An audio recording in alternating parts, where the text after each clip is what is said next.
Adam Smith, penseur écossais des Lumières, est considéré comme étant le père des sciences économiques.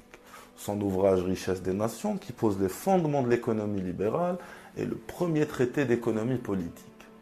Selon Adam Smith, il n'existe qu'une seule forme de richesse, celle produite par le travail de l'homme.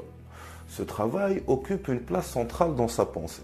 Il représente le fond primitif de toute richesse d'un côté et donne de la valeur aux choses nécessaires à la vie d'un autre côté. La monnaie, moyen d'échange, n'est qu'un voile et ne représente aucunement la richesse.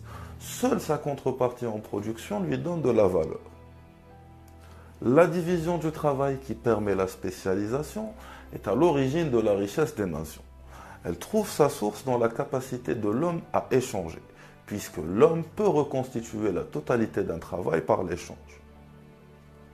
L'homme, en être égoïste, va œuvrer sans le savoir au profit du bien-être de la société. C'est la parabole de la main invisible. Les pays se spécialisent dans la production de biens dont ils sont le plus productifs. Adam Smith, à travers la théorie des avantages absolus, est le partisan d'un commerce mondial libre et s'oppose de ce fait à toute forme d'entrave.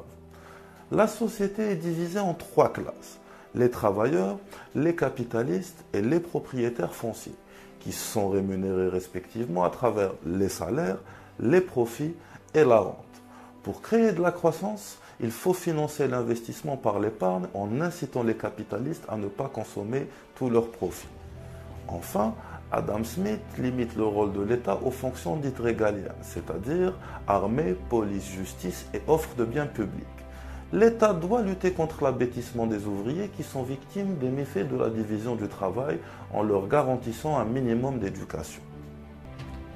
Nous arrivons au terme de ce long cours et comme de coutume, n'oubliez pas de liker, de commenter et de partager. Ceci représente un réel coup de pouce pour mon travail. Portez-vous bien.